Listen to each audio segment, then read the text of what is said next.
Warahmatullahi wabarakatuh. Bapak Ibu, guru hebat dimanapun Anda berada. Kita lanjutkan kembali kajian kita Bapak Ibu tentang pembelajaran mendalam.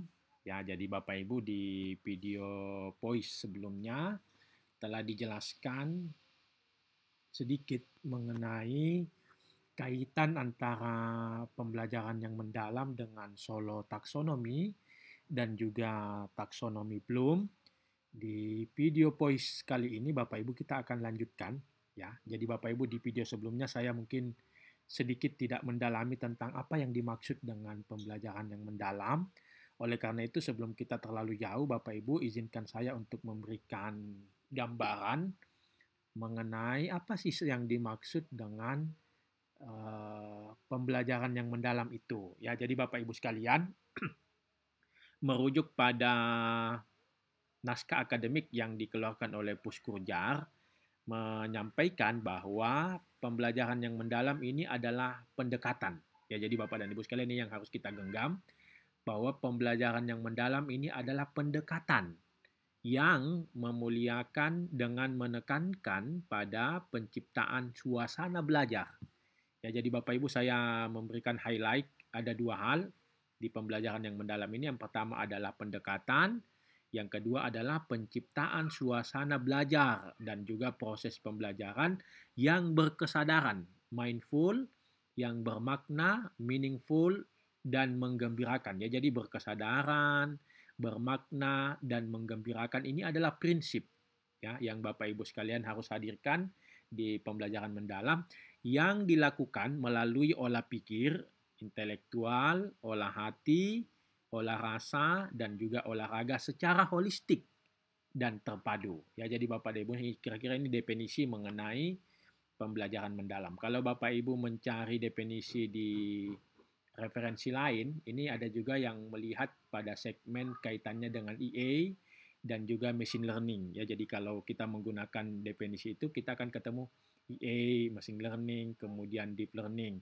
Tapi pada konsep deep learning yang dimaksud oleh naskah akademik yang ada di Puskurjar, itu didefinisikan dengan ini ya, bahwa pembelajaran yang mendalam itu adalah pendekatan yang memuliakan dengan menekankan pada penciptaan suasana belajar dan proses pembelajaran yang berkesadaran, yang bermakna dan menggembirakan melalui olah pikir, olah hati, olah rasa, dan juga olahraga secara holistik dan terpadu.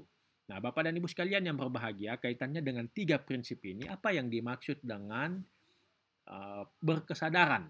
Ya, prinsip yang pertama mindful learning, bahwa aktivitas pembelajaran yang kita lakukan itu harus memberikan pengalaman belajar peserta didik yang diperoleh ketika mereka memiliki kesadaran untuk menjadi pembelajar yang aktif dan mampu meregulasi diri.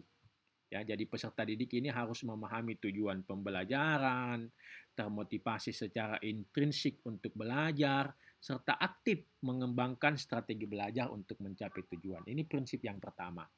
Kemudian prinsip yang kedua ada yang kita sebut dengan meaningful, ya, bermakna. Ya, peserta didik dapat menerapkan, ya, jadi kunci dari meaningful itu adalah pada level applying, menerapkan pengetahuannya ke dalam situasi yang nyata. Ya, sehingga proses belajar peserta didik ini tidak hanya sebatas memahami informasi, menguasai konten, namun berorientasi pada kemampuan mengaplikasikan pengetahuan itu khususnya pada situasi nyata atau kontekstual. Kemudian prinsip yang ketiga bahwa pembelajaran yang kita hadirkan itu harus menggembirakan ya. Ya, pembelajaran yang menggembirakan ini merupakan suasana belajar yang positif, menantang, menyenangkan dan memotivasi. Ya, rasa senang dalam belajar Bapak Ibu ini akan membantu peserta didik terhubung secara emosional sehingga lebih mudah memahami, mengingat dan menerapkan pengetahuan itu. Ya, jadi Bapak dan Ibu sekalian ini yang harus kita hadirkan bahwa prinsip pembelajaran ini harus berkesadaran, bermakna, dan menggembirakan melalui olah pikir, olah hati, olah rasa, dan olahraga. Ya, saya kira ini Bapak Ibu sekalian untuk video kita untuk memahami lebih dalam mengenai apa itu pembelajaran yang mendalam, sehingga Bapak Ibu tidak ada lagi yang miskonsepsi mengenai definisi pembelajaran yang mendalam ini. Saya kira ini Bapak Ibu, sampai ketemu di video puisi berikutnya. Demikian, wabillahi taufiq wal hidayah. Assalamualaikum warahmatullahi wabarakatuh.